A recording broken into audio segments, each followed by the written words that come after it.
Hello, everybody, and welcome to this breakout session at Unleashed. Really glad you joined us here.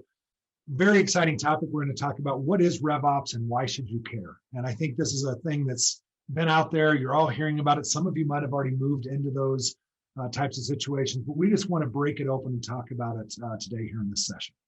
But first, let's do some introductions. So I'm Gary Cottrell. I lead our product marketing team here at Xactly. Been Xactly for about 14, almost 15 years. So I know a lot of you that are on this. I wish we were meeting in person, but man, it's great to have you here at this virtual event. So Arnav, let me hand it to you and let you say hello as well. Yeah, thanks, Gary. So my name is Arnav Mishra. I'm the Chief Product Officer here at Xactly. I've been with the company for a little over 3 years, so not as long as Gary, but have had a chance to meet a lot of you over the last 3 years. And I'm with Gary that it's going to be great to get together in person at some point here in the future, and we're excited to be able to do this over virtually for you this time around. Awesome. Well, let's jump right into it. This is the question, right? What is RevOps and why should I care? So Arnav, I maybe want to start with you on this and give you a chance to just talk about what's kind of brought this about. Yeah, no, it's a great question. And, this move to RevOps is something that we've definitely been watching for the last several quarters, if not longer. And for folks that are new to the term, what it specifically refers to is this notion of breaking down the silos that have historically existed between the operational functions in sales, marketing, and customer success. And increasingly, companies are looking for ways to make these operational functions work better together. Based on our research, it seems that this need to bring these functions together is being driven by two pretty powerful market forces. And I don't know that either will be a surprise to anyone, but just to talk about them a little bit, the first force is this notion that the buyer journey is changing and buying behavior is changing. And specific to that is the fact that buyers are conducting much more of their buying process before they even talk to a salesperson. And as a result of that, the activities that have historically been thought of as being upstream from the buying process are actually much more relevant to revenue generation and to purchase decisions than they ever have been. So that's sort of one phenomenon that we're seeing. The other phenomenon that we're seeing is an increasing prevalence of subscription-based business models across industries. Obviously, it's happening in high tech, but we're also seeing it happen in a variety of other industries.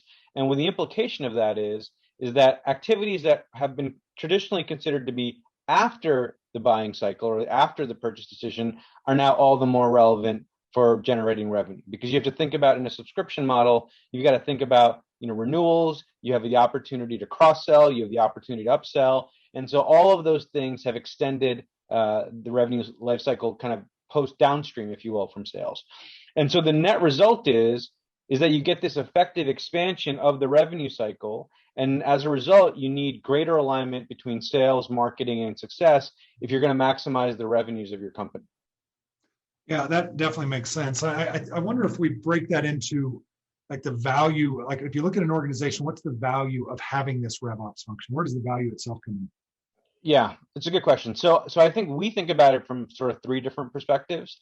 So the first perspective is from a management perspective. And what we hear our customers talk about when they're thinking about this RevOps model is they are looking for end-to-end visibility and insights into the full revenue lifecycle that a customer goes through, from that initial time you touch that customer or talk to that customer to that first contract win to renewals. They want to see that end-to-end process as best as they can. The reason why that's important is because it allows them to deliver full kind of funnel accountability across the organization. It allows for greater cross-functional collaboration because now you sort of have one version of the truth and one state of the business that you can manage to. And at the end of the day, that allows you as a manager to make the best decisions you can at the most optimal times. And so that's the way managers are sort of articulating this to us. The other way we look at it is more from a day-to-day operational perspective. And really the crux there is aligning sales, marketing, and success around the buyer journey. And in particular, what we see companies doing is they're developing a consistent set of KPIs and measurements that they can use to measure how they're doing at each stage of the revenue lifecycle. And this in turn generates stronger functional alignment among the groups, which is really important if you're going to reduce friction and improve the end customer experience that every company is striving to accomplish. And then the third perspective that we think about, and this one is more specific to Xactly and kind of our role in the world, is from a technology perspective. And so what we're hearing customers talk a lot about is this notion that RevOps is providing them a framework to really rethink the technology decisions that they're making. And what they're looking for is the ability to streamline and consolidate the underlying systems that support their revenue generation, and to eliminate redundancies in those investments, to eliminate redundancies and duplication in the data that gets generated from these systems, and overall provide a streamlining and the ability for these groups to collaborate better through these applications, and then to also provide visibility to groups like products or finance or other groups that care about this data, as for the work that they do. And so when we look at these three perspectives, we obviously ask ourselves, well, where's the hard ROI going to come from if folks are looking to move to this model? And we see it in a few different areas. One is we see it in higher win rates and faster deal cycles because the teams are better aligned and they're working more efficiently. We see it in higher customer retention because there's improved customer engagement and there's kind of an ability to delight customers that wasn't there before. And we see greater predictability into performance because now you do have that end-to-end visibility across the revenue lifecycle. And this allows the ability to predict your business better, which has a whole host of benefits when it comes to being able to invest in the right places that are going to help drive performance. Yeah, it makes sense. It's interesting the way that I guess a combination of these stats that we've put on the screen, kind of the change in the world around us, as well as a recognition of a better business model, that has that hard ROI you talked about. I want to ask this specific question that's on the screen now. How are enterprises, if you look at the companies you're working with, we work with, and we talk to, how are they responding to these changes? Yeah, so I think it's important, to answer this question, to almost take like a historical perspective. Historically, I think most companies have organized themselves where the teams pursuing revenues operated separately from the teams that were supporting revenues, right? Revenue pursuit teams typically live in what I think is commonly known as the front office. They're focused on identifying near-term revenue opportunities and securing those revenue contracts, whereas revenue support teams will live in what we would probably call the back office, which is more focused on the activities needed to support that end-to-end customer revenue lifecycle, from that initial customer contact to pricing to contract execution to renewals. What we're now seeing is that companies are increasingly thinking about how can I better integrate the revenue pursuit teams with the revenue support teams.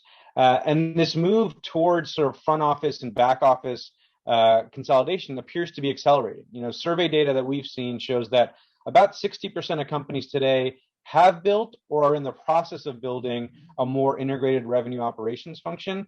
And about 45% of companies are already utilizing models where these revenue operations roles are centralized or somewhat centralized. Now, it doesn't necessarily mean everyone's reporting into the same place, but the notion of alignment and centralization and integration is something that we're seeing a lot of.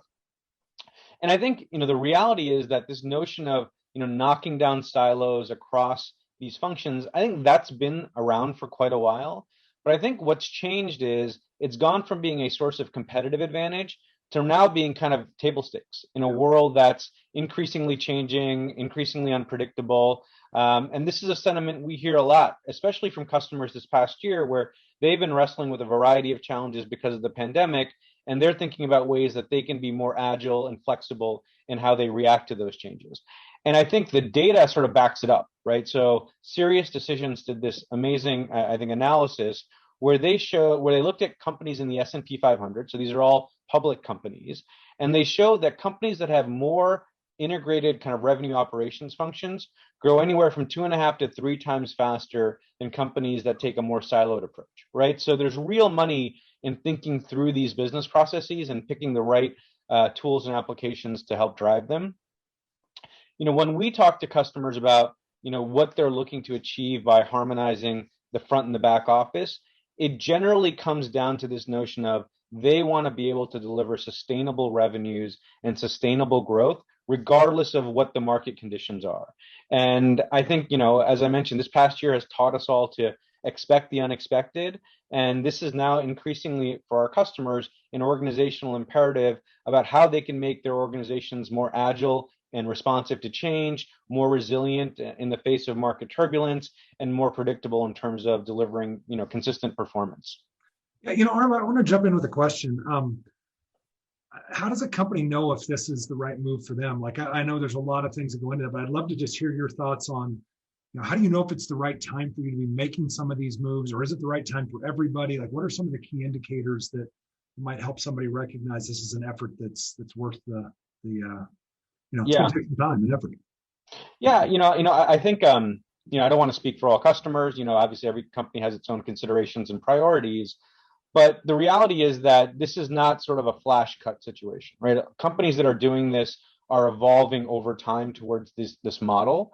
And irrespective of where a company is in its journey, there are things that they can do today that will provide, short-term benefit and impact that will allow them to go on this longer term journey of bringing these functions together. And so our general guidance to customers is the time is now, you can't wait, but what steps you take are up to you, and what priorities you want to set and which pieces of this puzzle you want to put in place now versus tomorrow versus sometime in the future, that is up to you, but you can't wait, but you can't, inaction is not really an option at this point. Yeah, that makes total sense. All right, so I think hopefully that's given everyone sort of a sense for kind of what this is and what we're seeing in our customer base.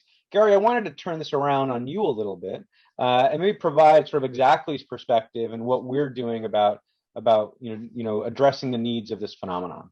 Yeah, for sure. What we're doing about it, I think I actually want to start with this timeline, and it's, I mentioned before, I've been at the company for quite a while, so I've experienced a lot of this navigation with you, our customers. If you go way back to our founding back in the early 2000s, we were an ICM company. We focused on commissions. That's what we did. And we, for a decade, that's really who we were and what we thought about only. And so we built products and, aligned with customers around that. I think, in the mid 2015s, and by the way, you'll see this slide on the main stage tomorrow from Arnav as well. So I'm giving you guys in this session a little bit of a sneak peek, but we found ourselves at kind of our customers leading us into this broader sales performance management idea. Just paying commissions accurately and driving behavior wasn't enough. You needed a good sales plan and design territories and think about how you plan for these things. So you'll see these new things that we started to do, and you'll notice there's this new line that's kind of entered in for revenue intelligence. And we've recognized this revenue trend that Arnav spoke to is a really big piece of what we are now doing. Of course, it's inclusive of all the things we've done that bring us to this point, but it now allows us to extend even a little bit further. So as you kind of look at the dots across the board from, and since founding to our Oracle partnership, where we're now on the Oracle Cloud infrastructure, all of these things have kind of led us to this point where we feel like we have the best backbone to really drive a lot of this revenue intelligence that an organization needs.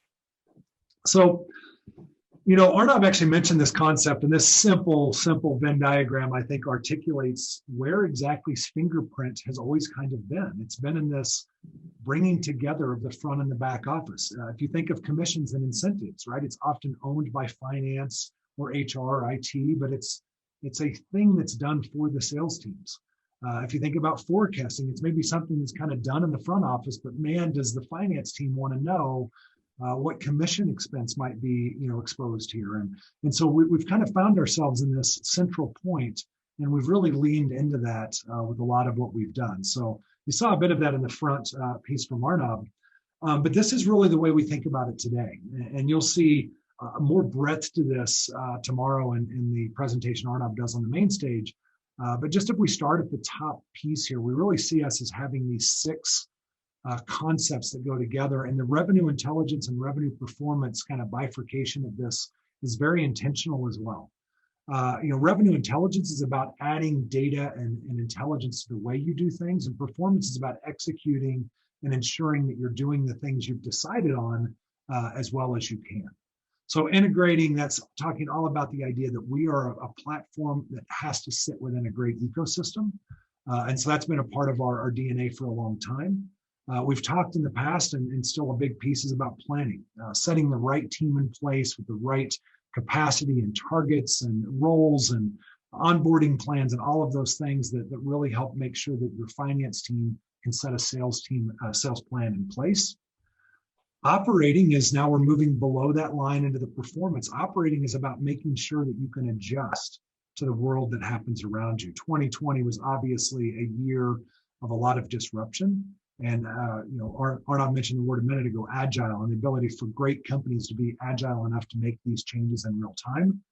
Operate is all about putting the processes in place that do that. In fact, there's a whole track going on right now, a transformation track that Chris Lee and team are doing that talks about improving this operational aspect of everything around revenue performance, revenue intelligence. Incent, that's the mainstay product we started with. So most of you on the line here know that. Analyze is about giving you the reporting tools to understand, are you executing in a way that's driving the behaviors you expected, that has the expense plan that you expected. And then our newest entrant on the intelligence side again is forecasting. The idea that if I want to look at the true ability of a company to make that number that's stored often in incent, right? Whether it's a rep's quota, a manager's quota, all the way up to the CRO's revenue number that they're chasing, are we giving them all the tools that they have to make sure that they can get to those numbers, right? So when you kind of look at this full circle, at the heart of it is data. At the heart of it is trying to provide data intelligence back to you. But I think these 4 words on the right actually call out something else that's at the center of all of this as well. It has to be automated. You have to get out of the world of broken processes that are there, right? Maybe you've automated some of them, but you've got to get everything automated in this process that you can, and we're here to help with that. The next one is collaborative. This is not a centralized only function. I mentioned that Venn diagram, kind of sit at this in between the front and the back office, and the collaboration has to be done in a way that everybody can see that there's alignment and the stakeholders know what's happening. Actionable. This is about using data in a way that's not just handing you a report that you don't know what to do with, but it actually gives you insights that help you make better decisions. You'll hear Chris Cabrera a lot of times talk about this combination of being data informed and being able to use the intelligence that a sales leader has, right? That gut feel that has gotten them somewhere, but now has data to support or contradict if it needs what might be going on in that idea. And sometimes we refer to it as intuition bias when it kind of gets out of control. And the last one, continuous. I mentioned this with this circle as well. You've got to be able to adapt and adjust and course correct in real time. So definitely a huge and important piece to that as well. So this last slide, I'm not really going to present, but I want to present it as a blueprint, as something that everything we've talked about today, and in fact, even a couple that you'll see on stage tomorrow are represented here. But this is really the blueprint that goes across the people that you see on the left, all of the applications and capability and the data that can help you do it better, and the outcomes that you can expect from that. So this, again, is much bigger than just this one session, but this is kind of the theme you'll hear throughout the Unleash conference here in the next 2 days, but it definitely gives you something to start with. So with that, Arnav, any final thoughts or things you want to add? Otherwise, we'll close out the session. Yeah, no, I mean, I think that was a great description, Gary. We are very excited about this new phenomenon that we're seeing in the marketplace. We're spending a lot of time looking at it and learning from our customers. So hopefully this session has been informative for everyone who's watching, and we want to engage with you on this. So I definitely a little call to action here where please come find us. We'd love to talk to you. Our product team is ravenous for more information and perspectives, and hopefully this is just the start of a dialogue where we're all figuring this out together, and we're helping each other kind of lead the way to a brave new world. Yeah, love it. Thanks, Arnav. Thanks everybody for attending. Look forward to seeing you in the other sessions. Have a good day. Bye.